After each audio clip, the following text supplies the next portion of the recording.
মোস্তাফিজ অপমানের জবাব, ভারতের মাটিতে বিশ্বকাপ বর্জন করল বাংলাদেশ। আসসালামু আলাইকুম। বাংলাদেশের ক্রিকেট ইতিহাসে এক নজিরবিহীন ও সাহসী সিদ্ধান্ত। ভারতের মাটিতে আসন্ন টি-20 বিশ্বকাপ খেলতে যাবে না বাংলাদেশ দল।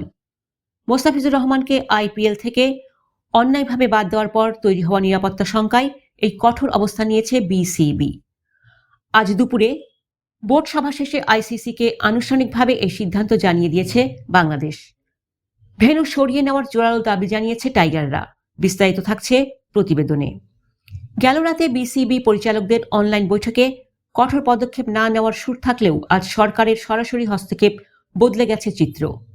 বিসিবির শীর্ষ সূত্র নিশ্চিত করেছে, আইসিসিকে পাঠানো ইমেইলে বিসিবি পরিষ্কার জানিয়েছে, নিরাপত্তার শঙ্কায় ভারতের টি-20 বিশ্বকাপ দল পাঠানো সম্ভব নয়।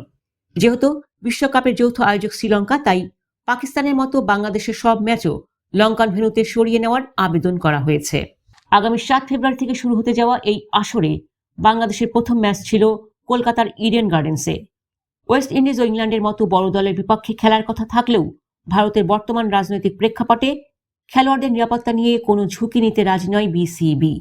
ক্রিকেট পরিচালনা বিভাগের প্রধান নাজমুল আবেদিন জানিয়েছেন, শীঘ্রই সংবাদ বিজ্ঞপ্তির মাধ্যমে পূর্ণাঙ্গ অবস্থান পরিষ্কার করা হবে। এমনকি বিশ্বকাপের অনিশ্চয়তা। অন্যদিকে আজই ঘোষণা করা হয়েছে বিশ্বকাপের স্কোয়াড।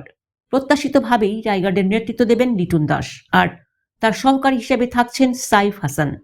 তবে ফর্মে থাকলেও দলে জায়গা পাননি নাজমুল হোসেন শান্ত। এছাড়া জাকির আলী ও মহিউল ইসলাম অঙ্কন বাদ পড়লেও বিপিএলে চমক দেখানো রিপুন মণ্ডল ও আলিস ইসলামকে নিয়ে ভাবছেন নির্বাচকরা। 31 জানুয়ারি পর্যন্ত এই স্কোয়াডে পরিবর্তনের সুযোগ রেখেছে বিসিবি। বিসিবির এই কঠোর সিদ্ধান্তকে আপনি কিভাবে দেখছেন? মোস্তাফিজ অপমানের প্রতিবাদে বিশ্বকাপ বর্জন কি সঠিক সিদ্ধান্ত? আপনার মন্তব্য কমেন্টে জানান। বিশ্বকাপের সর্বশেষ আপডেট ও ভেন্যু নিয়ে আইসিবির পাল্টা জবাব জানতে আমাদের চ্যানেলটি এখনই সাবস্ক্রাইব করুন। ধন্যবাদ। আল্লাহ হাফেজ।